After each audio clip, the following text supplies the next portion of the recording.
मेरा नाम है दानिश मकसूद और आप देख रहे हैं मेरा YouTube channel Dawn news editorials. अच्छा, आज है 20 अगस्त 2022 और जब हम डॉन के तीनों एडिटोरियल की आज भी हम समरी देखेंगे। उसमें वो पहला एडिटोरियल है, वो है हमारे पास चेंजिंग ट्यून। अच्छा, अब ये एडिटोरियल किस हवाले से है, इससे हमको पता है कि जी शेख ये शहबाज गिल जो है उसको गिरफ्तार किया गया था। तो उसके बाद जो है ना वो जो पीटीआई है वो थोड़ी क्या है बैकफुट पे चली गई थी, डिफेंसिव पे चली गई थी, क्योंकि इनके जो सीनियर रहनुमा थे जिसमें इमरान खान भी शामिल है, उन्होंने मतलब तस्लीम किया कि ये शहबाज गिल है ना, इसने एक रेड लाइन क्रॉस किया, यानी कि एक ऐसी बात की है ये उसको नहीं कहनी चाहिए थी। लेकिन साथ ही वह है ना, अब आज कल हम देखें ठीक है, जिस तरह फैसल जावेद उसने कह दिया था कि भाई लीगल प्रोसीडिंग्स होनी चाहिए इसके अगेंस्ट। लेकिन अब थोड़ा उसने मौक़िफ़ बदला है और वो कह रहा है कि भाई जो इससे पहले भी काफ़ी लोग जिस तरह जरदारी था, मरियम और ये सारे लोग जो है ना, नवाज शरीफ वो एस्टेब्लिशमेंट के खिलाफ इससे ज़्यादा उसने कहा जी सख्त ज़बान इस्तेमाल कर चुके हैं, तो उनके खिलाफ भी आप प्रोसीडिंग्स करें। तो चेंजिंग ट्यून उस हवाले से ये एडिटोरियल है कि भाई ये तब एक थोड़ी देर के लिए ये बैकफुट पे गए थे, लेकिन अब एक मरतबा फिर जो दोबारा अगर इमरान खान जो है ना वो अब डायरेक्ट जो है ना वो इल्ज़ाम लगा रहे हैं इस पे एस्टेब्लिशमेंट पे, ठीक है? तो उस वजह से हम ये एडिटोरियल देख लेते हैं। अच्छा, अब ये कह रहे हैं कि जी, after about a week of remorse triggered by a blowback over his chief of staff's controversial statement, it appears that Imran Khan is back to complaining about the establishment to the establishment. उन्होंने कहा after about a week of remorse, remorse क्या होता है कि जब किसी चीज़ का बहुत ज़्यादा अफसोस हो, गिल्ट हो, ठीक है, तकरीबन उन्होंने कहा एक हफ्ते ये रहा अफसोस वगैरह, ट्रिगर्ड बाय, और ये किसकी वजह से हुआ था? Blow back. ब्लो बैक है, आप कह लें कि जी आप इसको ब्लो बैक इस तरह कह सकते हैं, एक मिनट, ब्लो बैक आप इसको कह सकते हैं कि जी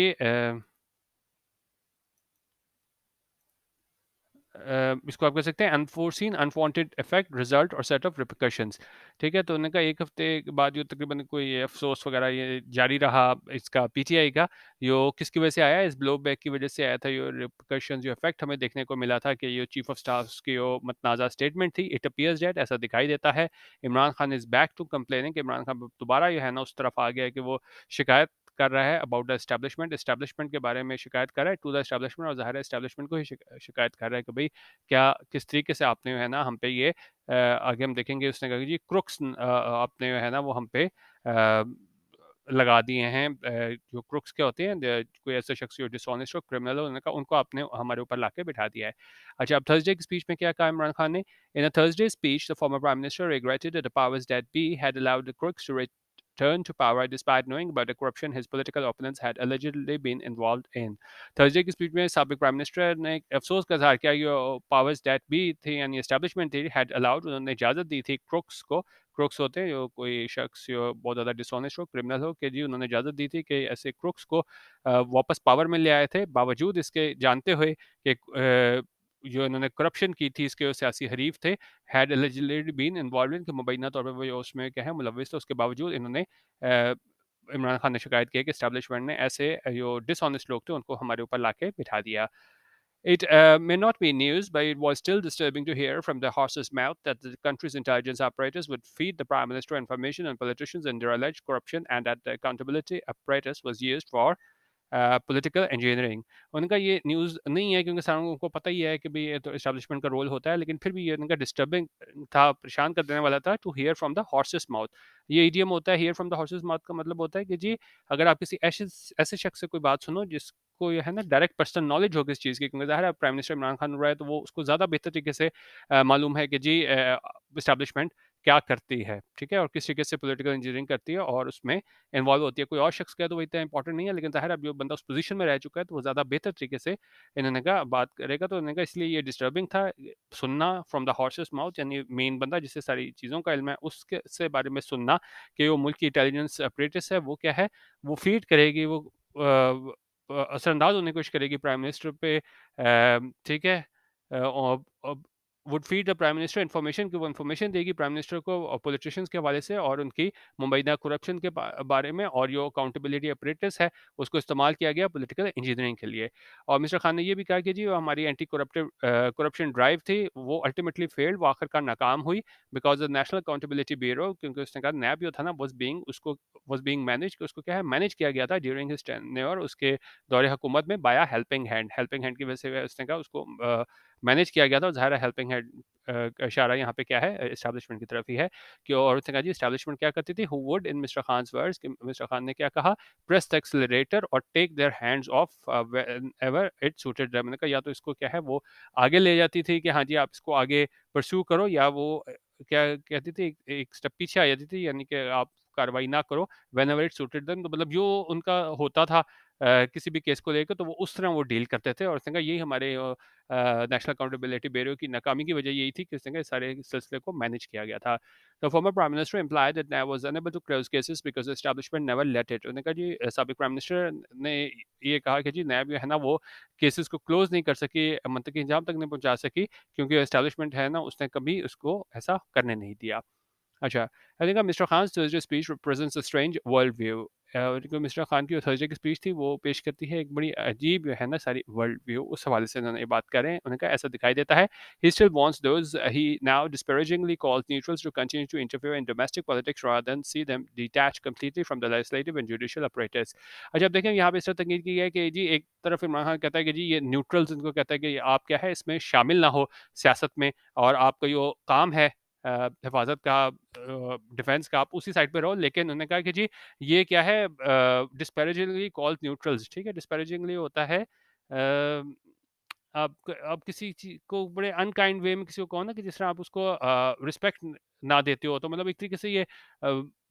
मतलब जिस तरह ये कहता होता था उनको न्यूट्रल्स, तो लेकिन अब ये उनको कह रहा है कि जी आप इंटरफेयर करें डोमेस्टिक पॉलिटिक्स में, बजाय इसके कि आप जो है ना अपने आप को बिल्कुल अलहदा कर लें लेजिस्लेटिव और जुडिशियल अपरेटस से। ठीक है, तो ये एक तरीके से इमरान खान पे तकीद करे कि जी आप क्या है न्यूट्रल भी कहते हो, और साथ आप कहते हो कि जी ये शामिल भी हों, लेकिन क्या है इस दफ़ा हमारी साइड पे हों आप। ठीक है, तो अगर आपकी साइड पे हो तो ठीक है मिलिट्री, और अगर दूसरी साइड पे जाए तो फिर वहाँ पे उसको डिस्पैरेजिंगली उसको फिर न्यूट्रल्स कहना शुरू कर दो, तो उस वाले से तनकीद की है इस पे। अच्छा, कह रहे हैं जी, if so as one to understand that he has learned nothing from the folly of his over reliance on his former benefactors for perpetuating his tenure। उन्होंने कहा ऐसा लगता है कि उसने अब तक कुछ भी नहीं सीखा है, वो जो गलतियां इसने की थी, वो ओवर रिलायंस थी, वो बहुत ज़्यादा इन्हिसार था अपने साबिक बेनिफैक्टर्स पे, for perpetuating his tenure. Perpetuating होता है किसी चीज़ को और अ, आगे लेके जाना इंडेफिनेटली। ठीक है, तो उसने कहा लगता है उसने अभी तक कुछ नहीं सीखा, जो पहले भी वो इन्हिसार करता था इन इस एस्टेब्लिशमेंट पे, कि उसके जो टेन्योर है उसका, जो दौरे हुकूमत है उसको क्या है आगे लेके जाए, उसको आप कह सकते हैं कंटिन्यू करवाए, ठीक है, उसका tenure. Surely you should have understood by experience that any power that is not answerable to the people has no compulsion to act on any will but its own। उन्होंने कहा अब तक इमरान खान को ये समझ आना चाहिए था कि भाई कोई भी पावर जो क्या है आंसरेबल नहीं होती टू द पीपल, क्योंकि ज़ाहिर है अगर आप वोट लेके आते हो आगे आप लोगों ने जवाब देना होता है, लेकिन उन्होंने कहा इमरान खान को अब तक समझ आना चाहिए था कि कोई भी पावर जो जिसने जवाब नहीं देना होता लोगों को, हैज़ नो कंपल्शन, उसके क्या है उसके लिए लाजमी नहीं होता कि वो क्या क्या है कि to act on any will but its own, के वो किसी और की मंशा पे चले, वो क्या है सिर्फ अपनी मनमानी करती है, क्योंकि उसने क्या है लोगों को जवाब नहीं देना होता। Aside from Mr. Khan's renewed gripes about the establishment's role in politics, there were other indications on Thursday that the ebb and flow of the BTI's uh, relationship with the powers that be may be reaching another inflection point। उन्होंने कहा mister Khan के renewed ग्राइप्स होता है कि जब आप किसी चीज़ के बारे में कंप्लेन करते हो बार बार, और इरिटेटिंग वे में कंप्लेन करते हो, शिकायत करते हो। उन्होंने कहा ये इसने शिकायत की इस्टेब्लिशमेंट के रोल की पॉलिटिक्स में, और उन्होंने कहा दूसरी इंडिकेशंस भी हमें मिली थर्सडे को कि जो उतार चढ़ाव होता पीटीआई रिलेशनशिप किसके साथ, इस्टेब्लिशमेंट के साथ, वो भी क्या है एक टर्निंग पॉइंट की तरफ आ रहा है। After earlier calling for legal proceedings against Shahbaz Gill for his controversial remarks, PTS answered Faisal Javed changed his stance to demand that all political leaders who have ever criticized or spoken about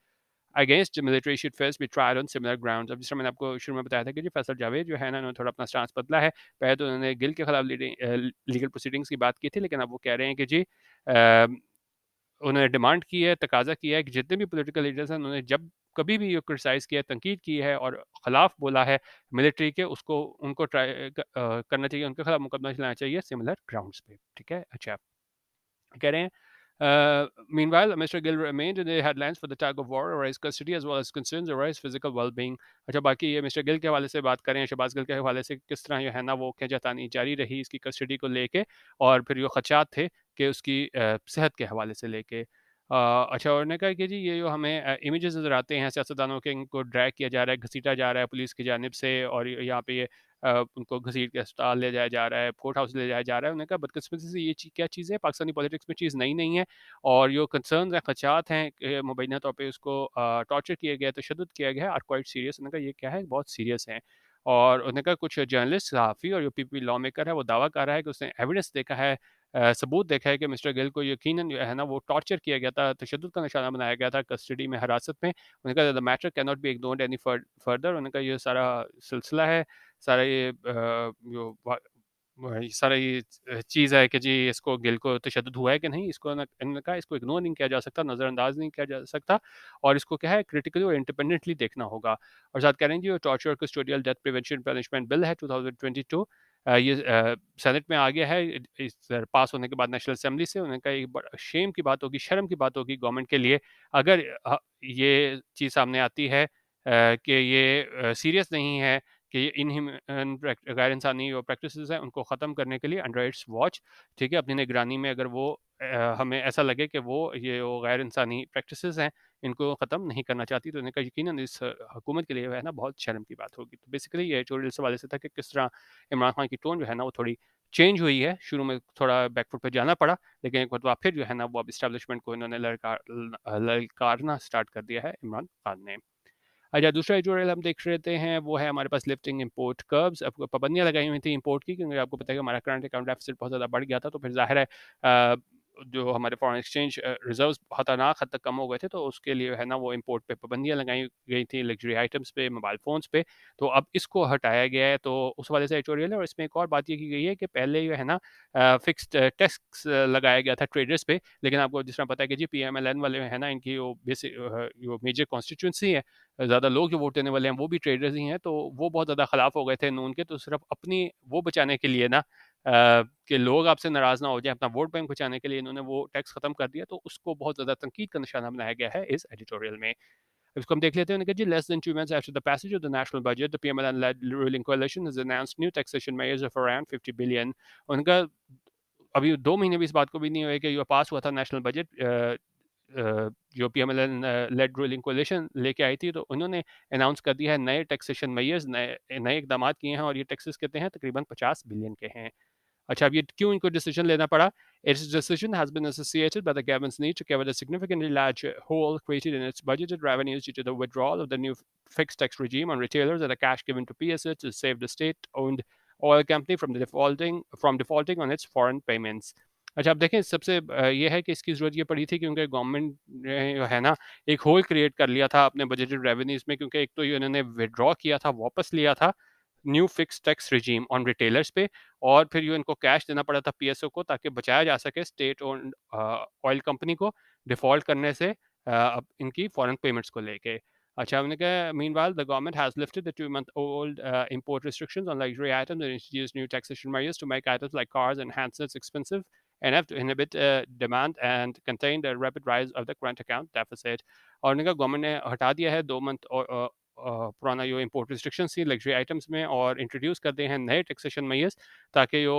गाड़ियाँ और handsets हैं उनको expensive बनाया जाए। क्या किस लिए? To inhibited demand, ताकि डिमांड को है ना रिस्ट्रिक्शन लगाई जाए, हिंडर किया जाए और कंटेन किया जाए, काबू किया जाए rapid rise of the current account deficit. तो करंट अकाउंट डेफिसिट को है ना वो क्या है, उसको काबू किया जाए। Once approved by the parliament next week, उन्होंने कहा अगर एक दफ़ा इसको अप्रूव कर दिया जाता है, मंजूरी दे दी जाती है पार्लियामेंट की जानिब से अगले हफ्ते, these steps will help the government meet the requirements of its spending deal with the IMF for the resumption of the lenders bailout package by the end of this month। तो ये steps हैं, ये इकदाम हैं, वो मदद करेंगे government को ताकि वो पूरे कर सके उन रिक्वायरमेंट्स को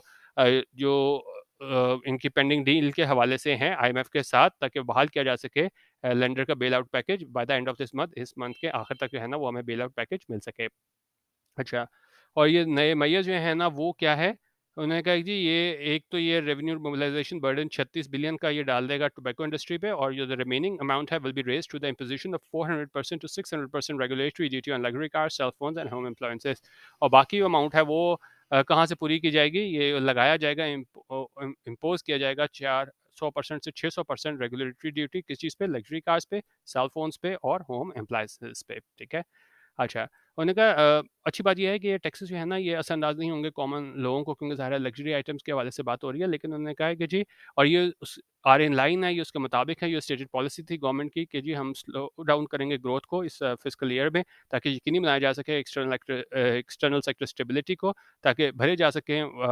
प्लग किया जा सके आउटफ्लो ऑफ डॉलर्स, जो डॉलर्स जा रहे हैं उनको क्या है रोका जा सके। As a countries liquid foreign exchange reserve slide below $8 billion, क्योंकि वो मुल्क के लिक्विड फॉरेन एक्सचेंज रिजर्व्स हैं वो क्या है गिर के हो गए हैं, $8 बिलियन से कम हो गए हैं। अच्छा, अब ये सारा कुछ होने के बाद अब ये तनकीद यहाँ पे ये कर रहा है, yet it is had to support the decision to revoke the fixed tax regime to appease the Paris core constituency traders. सबसे इंपॉर्टेंट लाइन पूरे एडिटोरियल की। उनका ये बड़ा मुश्किल है सपोर्ट करना उस डिसीजन को कि इन्होंने ख़त्म किया था फिक्स्ड टैक्स रेजिम, ताकि खुश किया जा सके, अपीज़ किया जा सके पार्टी की कोर कॉन्स्टिट्यूएंसी को, और वो कौन है? वो ट्रेडर्स हैं, ठीक है? Although present retail tax rates are being revised, the withdrawal of the fixed tax regime will give traders tax discounts of at least rupees 15 billion. उन्होंने कहा कि जी जो रिटेल टैक्स रेट्स है उनको रिवाइज किया जा रहा है, लेकिन जो वापस लिया गया है टैक्स फिक्स टैक्स रजीम को, वो ये ट्रेडर्स को डिस वो देगा ट्रेडर्स को टैक्स डिस्काउंट ऑफ एटलीस्ट कितने का? $15 बिलियन का। अच्छा, हमने कहा जी गुड टैक्सेशन, अब हमने कहा अच्छी टैक्सेशन पॉलिसी ये होती है कि जहाँ पे ना टैक्स किया जा सके हर किसी को fairly and equitably, and is essential to ensure sustainable growth and provide relief, ताकि वो है ना यकीनी बनाया जा सके सस्टेनेबल इकोनॉमिक ग्रोथ के लिए और रिलीफ प्रोवाइड किया जा सके। उन्होंने कहा सैडली अफसोस की बात यह है, we have seen successive governments given to the political pressure of different lobbies stop short of taxing the untaxed and undertaxed sectors and shift the tax burden onto existing corporate and individual taxpayers। अब पूरे crux अगर हम editorial की देखें तो वो ये है, वो तो कह रहे हैं कि हमने देखा है सक्सेसिव गवर्नमेंट लगातार जो आने वाली गवर्नमेंट्स हैं वो गिव इन कर देती हैं, वो एक तरीके से हार मान लेती हैं उस पॉलिटिकल प्रेशर के हवाले से जो डिफरेंट लॉबीज़ की जानिब से उन पर होता है, और वो स्टॉप शॉर्ट ऑफ हो जाती हैं, यानी कि वो नहीं लगाती, टैक्स नहीं करती। या तो बिल्कुल अनटैक्स सेक्टर होता है उसको टैक्स नहीं करते, या अंडर टैक्स सेक्टर्स है कि आपको उस पर ज़्यादा टैक्स लगाना चाहिए, आप उस पर टैक्स नहीं लगाते, and shift the tax burden, और ये शिफ्ट कर देते हैं, मुंतकिल कर देते हैं टैक्स बर्डन किस पे? उन लोगों पे जो एक्सिस्टिंग कॉर्पोरेट और इंडिविजुअल टैक्स पेयर्स हैं, जो पहले ही टैक्स पेयर्स दे रहे हैं, इंडिविजुअल लोग हो गए, कॉर्पोरेट एंटिटीज़ हो गए, उन पे है ना मज़ीद टैक्स डाल दिया जाता है। The government hasn't done any thing differently. Instead of increasing the tax base to raise the abysmally low tax to GDP ratio of 9.2%, it has chosen to further milk existing taxpayers. और government ने भी कुछ है ना नया नहीं किया, बजाय इसके कि वो इंक्रीज करते टैक्स बेस को, ताकि इंक्रीज किया जाता है, इजाफा किया जाता है, ये बिस्मिली बहुत ही बुरी मतलब बिस्मिली होता है कोई बुरी, बहुत ही खतरनाक हद तक लो है, बहुत ही क्या है, ये बुरे सेंस में यूज़ हो रहा है कि लो टैक्स टू जीडीपी रेशियो है कितनी 9.2% की, और इसने क्या इंतखाब किया है कि वो जो एग्जिस्टिंग टैक्स पेयर है उन्हीं पे है ना वो और दबाव डालने का फैसला किया है। No matter how tough times are, उनका इससे कोई फ़र्क नहीं पड़ता कि कितनी ज़्यादा मुश्किलात हैं, your present crisis can be an opportunity to put our house in order, कि वो मौजूदा क्राइसिस है, बहरान है, वो एक मौका साबित हो सकता है, अपॉर्चुनिटी साबित हो सकता है कि हम अपने हाउस को इन ऑर्डर करें, जो भी मुश्किलात हैं उनको ठीक करें। किस तरह करें? By taxing the sacred cows of our economy, और उन लोगों को टैक्स करें जो हमारे टैक्स नेट में नहीं है, या जो अंडर टैक्स्ड हैं, वो प्रॉपर टैक्स नहीं दे रहे, ठीक है? तो इस हवाले से एडिटोरियल था कि किस तरीके से फिक्स्ड टैक्स रेजिम इन्होंने ख़त्म किया है जो ट्रेडर्स को खुश करने के लिए, और लेकिन उन्होंने कहा इसके बाद इससे नुकसान बहुत ज़्यादा होगा, और जो पहले ही इंडिविजुअल्स और कॉर्पोरेट एंटिटीज़ टैक्स दे रही हैं, उनको है ना वो मज़ीद दबाव का सामना करना पड़ेगा। अच्छा, जल्दी से हम तीसरा एडिटोरियल देख लेते हैं, टाइम नहीं है लेकिन ये इसको हम थोड़ा देख लेते हैं कि जी अनलॉफुल नंबर प्लेट्स के हवाले से बात करें कि ये क्रैकडाउन इन्होंने किया है उन व्हीकल्स के अगेंस्ट जो रोड पे आ जाती हैं अप्लाइड फॉर रजिस्ट्रेशन लगा के, ठीक है? और इनके खिलाफ क्रैकडाउन का ऑर्डर किया गया है कहाँ पे? सिंध में। उन्होंने कहा यकीनन ये एक खुशाइंद कदम है, ठीक है? लेकिन उन्होंने कहा इस तरह के जो ऑपरेशंस हैं सिंध में वो पहले भी किए गए थे, और बड़ी जोश व खरोश से चीज़ें स्टार्ट होती थी, इनिशियल ज़ील, लेकिन उन्होंने कहा बाद में है ना ये अपनी जो अहमियत है खो देती थी, लोग मतलब इतना इंटरेस्ट नहीं लेते थे। आप एकदम शुरू तो कर लेते थे कि जी हम ऐसी व्हीकल्स के खिलाफ जो है ना वो कार्रवाई करेंगे जो क्या है एएफआर यानी अप्लाइड फॉर रजिस्ट्रेशन रख के रोड्स पे आई होती हैं। अच्छा, अब ये कह रहे हैं कि इसके नुकसानात क्या होते हैं? उन्होंने कहा जब ये इल्लीगल प्लेट इस्तेमाल की जाते हैं तो ये पब्लिक सेफ्टी हैज़र्ड है, और ये क्या है डिप्राइव कर देता है, महरूम कर देता है एक्सचेकर ऑफ रेवेन्यू, ठीक है? तो इसको टैक्स नहीं मिलता, तो उन्होंने कहा टैक्स से भी महरूम कर देता है। और उन्होंने कहा AFR plates as well as phony government plates, phony क्या होता है? कोई ऐसी चीज़ जो जेन्युइन ना हो, फ्रॉडुलेंट हो। तो उन्होंने कहा कि जी ये जो एएफआर प्लेट्स हैं और फ़ोनी गवर्नमेंट प्लेट्स हैं, वो उन्होंने कहा आसानी से उनको हासिल कर लिया जाता है मार्केट से, जबकि सिंध पुलिस चीफ ने खुद एडमिट किया है, माना है कि government officials including police officers have used official plates on personal vehicles, कि उसने खुद माना है कि जी जो पुलिस ऑफिसर्स हैं वो इस्तेमाल करते हैं ऑफिशियल प्लेट्स क्या अपनी पर्सनल व्हीकल्स पे।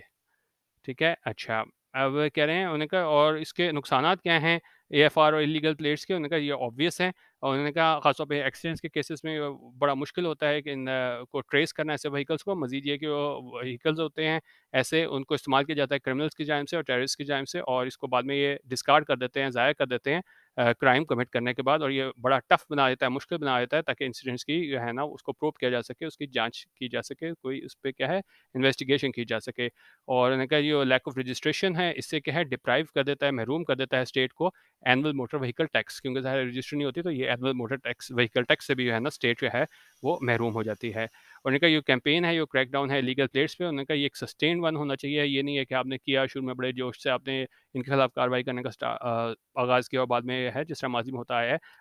ये सारा जो आपका जोश है वो क्या है बाद में बैठ जाए। तो ये क्या है सस्टेन्ड वन होना चाहिए कि आप अगर ने स्टार्ट किया है अगर कोई इनके खिलाफ क्रैकडाउन तो उसको आप जारी रखें, ठीक है। और उन्हें क्या लोग ये ज़्यादातर क्यों ये प्रैक्टिस में करते हैं कि उनका वही समझते हैं कि जी अनरजिस्टर्ड व्हीकल है ना वो उसकी ज़्यादा ये है रीसेल प्राइस मिलेगी। उन्होंने कहा इस तरह का जो रैकेट है उसको अगर हमने ख़त्म करना है, डिसऑनेस्ट इलीगल एक्टिविटी ख़त्म करनी है, तो उसमें क्या है ऑटो डीलर्स को क्या करना होगा, उनको रिलीज़ करनी होंगी सिर्फ रजिस्टर्ड व्हीकल्स। मतलब ये कि सिंध एक्साइज़ डिपार्टमेंट है, उन्होंने भी है ना उन्होंने कहा वो बहुत ज़्यादा टाइम लेता है डिलीवर करने में ऑफिशियल प्लेट्स किसे टू व्हीकल ओनर्स को। उन्होंने कहा अननेसेसरी डिलेज़ हैं, जो गैर ज़रूरी जो डिले होता है, ताख़ीर होती है इशू करने में, जारी करने में लाइसेंस प्लेट्स को, उसको एड्रेस करना चाहिए, उस मसले को हल करना चाहिए। While drivers should use temporary plates with their actual registration numbers instead of AR plates। और उन्होंने कहा कि उस टाइम तक जो है ना जब तक ये इनको नहीं इशू होता तब तक जो ड्राइवर्स हैं उनको जो है वो टेम्पररी प्लेट्स इस्तेमाल करनी चाहिए और उसमें उनका एक्चुअल रजिस्ट्रेशन नंबर आना चाहिए, बजाय इसके AFR प्लेट्स आप इस्तेमाल करें, ठीक है। Meanwhile, the illegal use of government plates is an equally grave issue। और साथ ही कह रहे हैं कि जी ये गैर कानूनी इस्तेमाल है गवर्नमेंट प्लेट्स का, वो भी है ना उतना ही ज़्यादा संगीन इशू है, मसला है। Official vehicles must not be used for personal purposes. उनका ऑफिशियल व्हीकल्स को इस्तेमाल किया जाना चाहिए अपने ज़ाती इस्तेमाल के लिए, जबकि वो पॉसिबिलिटी है, इम्कान है क्रिमिनल एंड टेररिस्ट का कि जी वो इस्तेमाल करेंगे green blue government plates, need to be investigated, उसको यह है ना जांच की जानी चाहिए एंड एड्रेस्ड विदाउट डिले, और सारे मसले का हल बगैर किसी तखीर के निकालना चाहिए। The campaign against illegal plates should be across the board. उन्होंने कहा ये कैंपेन जो है ये मुहिम है इलीगल प्लेट्स के अगेंस्ट वो क्या है अक्रॉस द बोर्ड होनी चाहिए, सारों के लिए होनी चाहिए। And the rich and powerful driving expensive vehicles with fake plates must also be penalised. उन्होंने कहा ये वो लोग जो अमीर हैं, पावरफुल हैं और जो ड्राइव कर रहे हैं एक्सपेंसिव व्हीकल्स फेक प्लेट्स के साथ, उनको क्या है पेनलाइज करना चाहिए, उनको सजा देनी चाहिए। तो बेसिकली बात क्या करें, ये अक्रॉस द बोर्ड होना चाहिए, ये नहीं है गरीब को आप पकड़ लो अमीर को छोड़ दो। तो इन्होंने कहा जो अमीर लोग ये सारे इसमें इन्वॉल्व हैं, तो उनको ये है ना ये फेक प्लेट्स यूज़ कर रहे हैं, उनको भी पेनलाइज करना चाहिए, ठीक है। तो ये हमारे पास 3 एडिटोरियल थे। बाकी DM editorial WhatsApp group join करना हो, जहाँ हर रोज़ रात हम 9 बजे है ना तीनों एडिटोरियल में जो डॉन में पब्लिश हो जाते हैं, उसकी इसी तरह समरी शेयर करते हैं जिस तरह आज की है। तो आप हमारा DM editorial WhatsApp group join कर सकते हैं, 200 रुपीज़ ईज़ी पैसा पर मंथ में। इसके लिए आप 0312 419 1070 यहाँ पे व्हाट्सएप करके हमारे ग्रुप में शामिल हो सकते हैं, ठीक है। तो वहाँ पे आप रब्ता कर लीजिएगा, वहाँ पे सैंपल मटेरियल भी आपको मिल जाएगा। और एक और ये है कि आज सुबह मैंने पास्ट इंडेफिनिट टेंस के हवाले से एक वीडियो भी शेयर की थी, साथ डॉन न्यूज़पेपर की एग्जांपल्स भी दी थी, लेकिन एक मरतबा फिर जो है ना आप लोगों की तरफ से कोई इसमें इंटरेस्ट नहीं आया, क्योंकि लोग काफ़ी बहुत कहते हैं कि जी टेंस की आप वीडियो स्टार्ट करें, टेंसेस के हवाले से जो है ना और साथ न्यूज़पेपर को साथ लेके आएँ, लेकिन मसला ये है कि जब मैं बनाता हूँ तो उसको देखने वाला कोई नहीं होता, ठीक है। तो उसको आप देख लीजिएगा, शायद आपको नोटिफिकेशन नहीं मिला, आपने वो बेल आइकन प्रेस नहीं किया हुआ, जो भी मसला है मुझे नहीं पता, उसको आप देख लीजिएगा। नहीं तो ज़ाहिर है फिर हम इसको एडिटोरियल को ही कंटिन्यू करेंगे, ग्रामर का सिलसिला शुरू करता हूँ, लेकिन ज़ाहिर है अगर आपने नहीं देखना तो फिर इसको कंटिन्यू करना मुश्किल होगा, हम सिर्फ फिर एडिटोरियल को ही जारी रखेंगे। वीडियो देखने का बहुत शुक्रिया, अल्लाह हाफ़िज़, पाकिस्तान ज़िंदाबाद।